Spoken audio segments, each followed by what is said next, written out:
World leaders are recklessly fear-mongering and promoting doomsday scenarios when it comes to climate change. Meanwhile, they are ignoring the real issues that affect real people around the world. I'm Candice Malcolm, and this is The Candice Malcolm Show.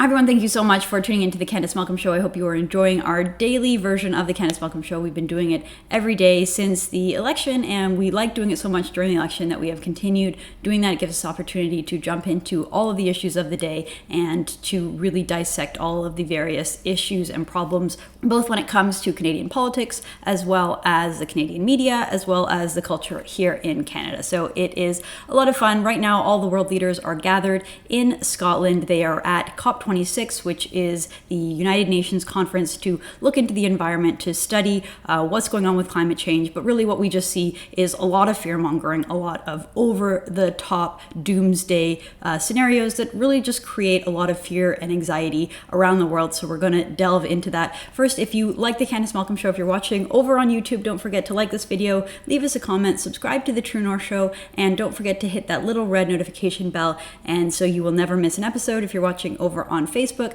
leave us a comment, share this video with your friends, like this video, and don't forget to like our True North page. Finally, if you're listening to this podcast over on Apple Podcasts, Google Podcasts, or wherever you get your podcasts, don't forget to subscribe to the Candice Malcolm Show. And if you are enjoying the content, if you like the show, please leave us a 5-star review. All right, today I am joined by my friend Anthony Furey. Anthony is the editor over at the Toronto Sun, and he sometimes contributes here at True North as well. Anthony, thank you so much for joining the show. Good to be here. Okay, so I want to first talk a little bit about this whole extravaganza going on in Scotland right now with COP26. So Justin Trudeau has spent the last couple of days on the world stage, virtue signaling, lecturing everybody about climate change, even at the G20 meeting. You know, they had the G20 meeting in Rome, and then the next day they were all flying to Scotland. So you'd think the G20 meeting, they would focus on, economic issues, world finances, global financial stability, the looming threat of inflation and hyperinflation. But instead, Trudeau said that his top priority at the G20 meeting was climate change, even though the very next day he had this whole 10-day conference dedicated entirely to climate change. So why do you think Justin Trudeau is so fixated on climate change? And do you think that he is aware of all of the other sort of pending economic crises that are happening in Canada and around the world? Well, one thing I've come to learn about Justin Trudeau, he's not a prime minister who happens to also have a great interest in green issues. He's an environmental activist who just happens to be prime minister. And I think that's been driven home more so by the fact that Stephen Guilbeault has been made environment minister in Canada. And, whenever Trudeau is giving some sort of speech, whether it's just out on the campaign or a formal speech like the throne speech or something adjacent to that, he'll say the things we need, the direction we need Canada to head in. And he'll use these buzzwords, fair, more equitable, whatever phrases he likes. But usually the first word is always greener. That's in everything when he does the tally of the future of Canada or what our key priorities are. So this is just the way the guy rolls. This is like the thing that he thinks about when he goes to bed at night, when he wakes up in the morning. And as I did see a funny tweet, someone talking about what's going on at COP26. And they were like, hold on a second. Isn't this just like one of those academic conferences where you go once a year and you see the same people and you all talk about the same things? It's just an opportunity to like gather and have drinks. And I had to chuckle because in every sort of realm, that person, I guess, referenced their academic specialty. But, I know what it's like. There's these annual conferences that I go to, and I only see people really once a year there. Maybe they live in Vancouver or Calgary, and I get to meet them once or twice at these events. And I kind of thought, thinking of the Trudeau COP26 thing, I was like, oh, how cute. This isn't actually a serious event. This is just like, bring the gang back together, have some beers and so forth. Let's see our old friends in the like international eco circuit. And they say all these things. Trudeau's saying this thing about phasing up the oil sands or whatever. And I'm kind of like, let's just stop taking them seriously.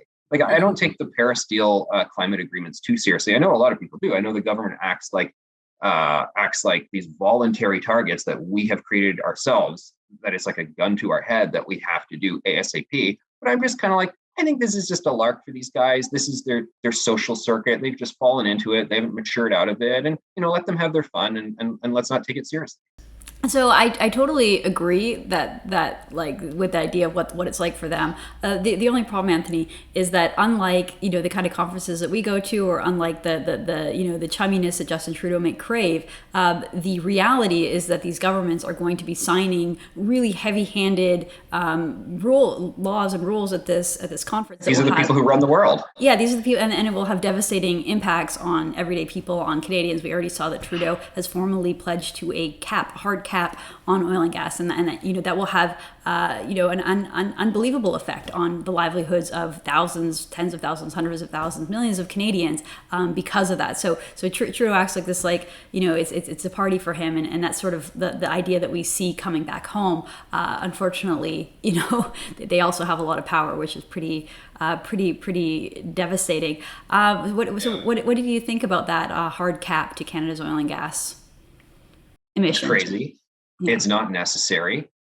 Look, when I look at what's going on in renewable energy in the green sector, there's a whole lot of big companies, serious companies, very credentialed individuals who are putting a lot of their own money. They're putting R&D into going in this new direction. They're getting venture capital and so forth. I'm like, that's cool. I'm all in support of innovation and human industriousness. And I think it's clear there's some sort of green revolution on the horizon, and it's going to happen. And I think it's going to happen in this kind of natural segue that happens holistically with the economy. Whatever the government does is just going to actually get in the way of that. I mean, I know an example of a manufacturing firm in the east end of Toronto that they've come up with this new process. I won't bore you with the details, but it's actually kind of like a green enviro thing.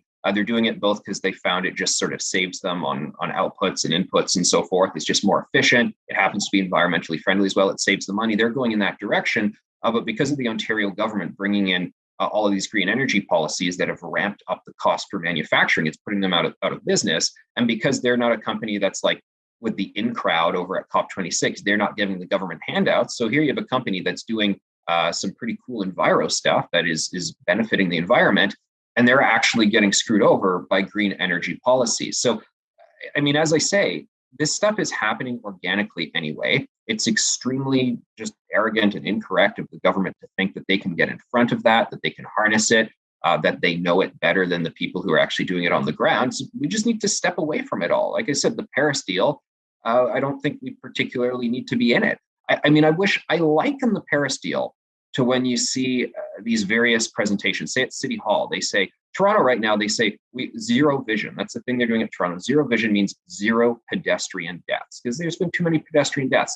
I obviously support that, but when they say it, it's an aspirational goal. Or they say zero homelessness, for instance. I mean, there's obviously never going to be a time when there's zero homelessness. I have no problem with the politicians saying we commit to zero homelessness because it's an aspirational goal. And we all kind of know that. But when Trudeau's actually saying zero emissions or what have you, he doesn't realize that that's an aspirational goal. He takes himself too seriously. So you're totally right that these are the people controlling the world and our lives. So me saying laugh them off, it's not that easy. But I think laughing them off kind of maybe helps us get to that more balanced perspective that we need to be at. Yeah, I completely agree with that. I have much more faith in the sort of Elon Musks of the world, the actual people who are brilliant in their field, innovators, very, very driven towards a goal, almost singularly focused, versus someone like Justin Trudeau, who I agree that it's like the number one issue that he talks about and cares about, but it still strikes me, Anthony, as so inauthentic. When he's out there talking about it, I don't actually think he cares about the issue. I mean, I just think that Justin Trudeau happens to be one of the most insincere people out there. So I think he loves to talk about it. He thinks that it's trendy. Like, remember a couple of years ago we met with Greta, and it was so awkward because she was lecturing him and he was just kind of there for the photo op, and he was really proud of himself for being so cool that this like angry teenage environmentalist would even sit with him. And it was kind of sad. But I think that Trudeau really puts it on and really just likes to be the virtue signaler. He wants to be known as the world's biggest feminist, as the most sort of eco-green leader, but really he doesn't even put his money where his mouth is because Canada doesn't even meet its targets. We're not even on track to meet Paris. We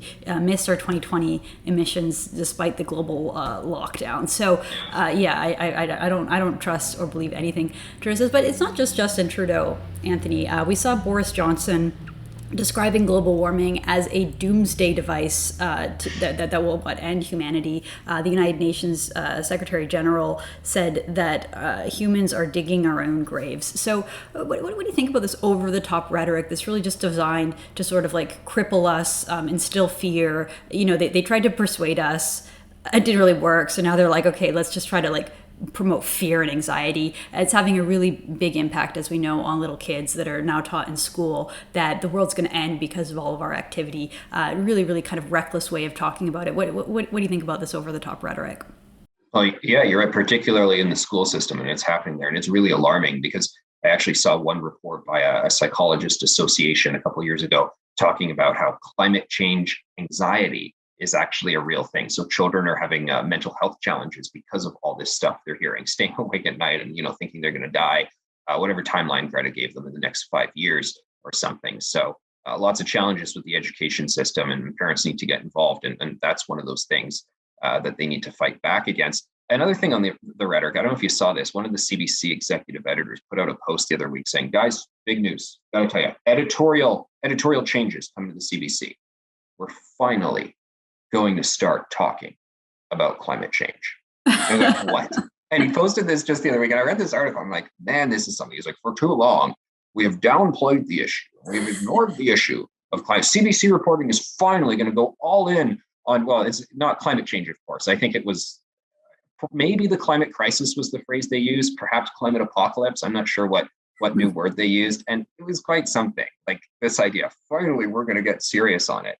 And there's such an accelerationist attitude to it. I mean, Trudeau as well, we're talking about this long frame issue.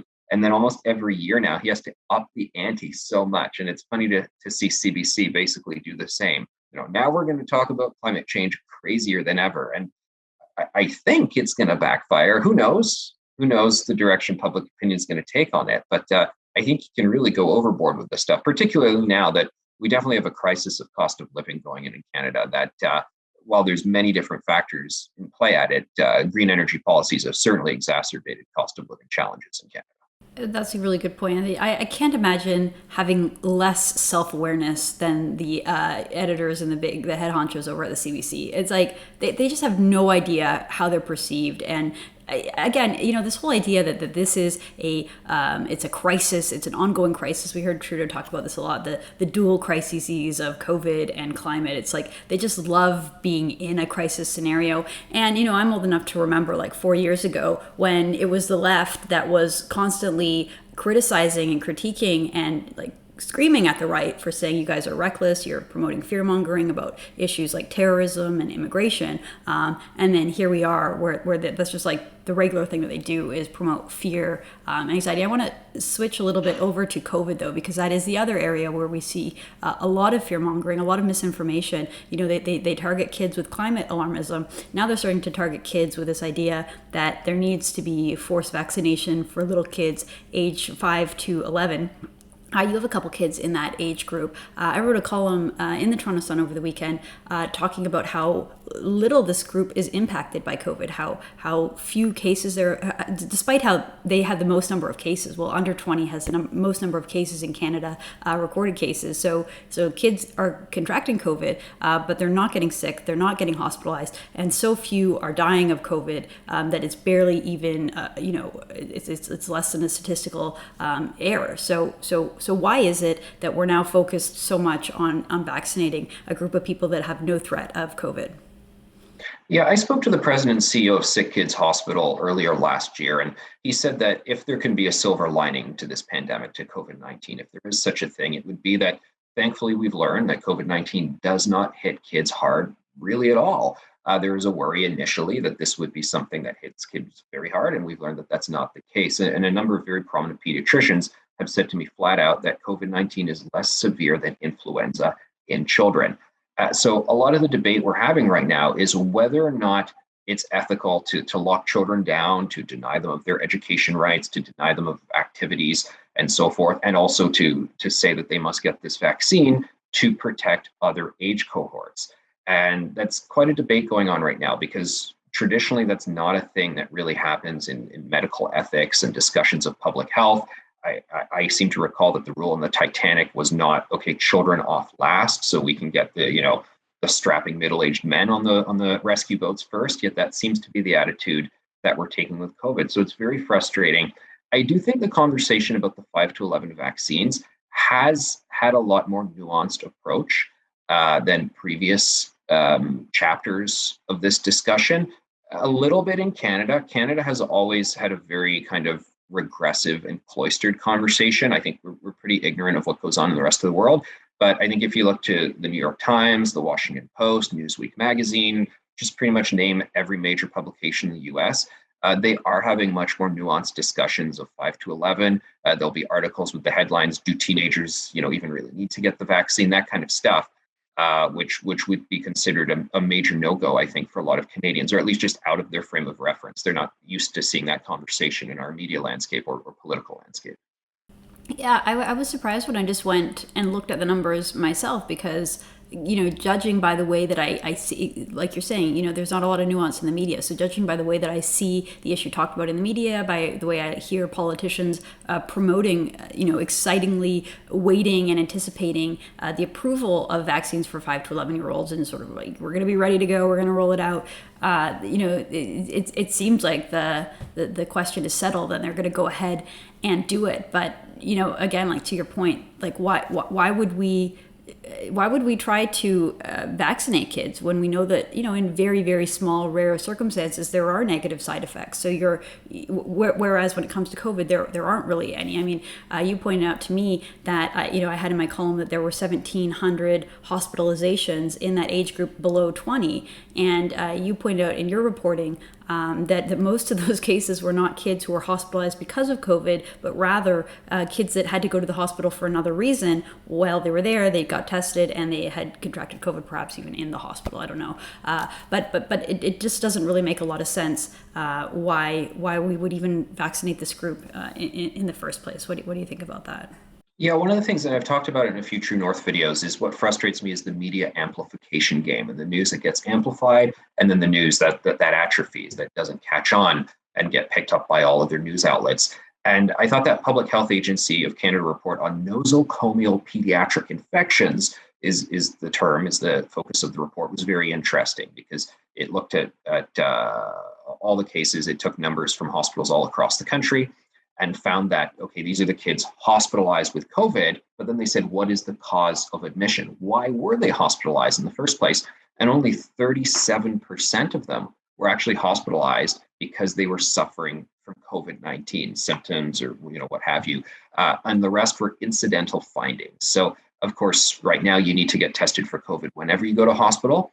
So these kids went in for, say, a broken arm, and then they just tested positive for asymptomatic COVID. And that is included in our national statistics for a kid being hospitalized with COVID. So you always have to take the numbers out there and cut it at least in half. And that's the factual data that public health is putting out there.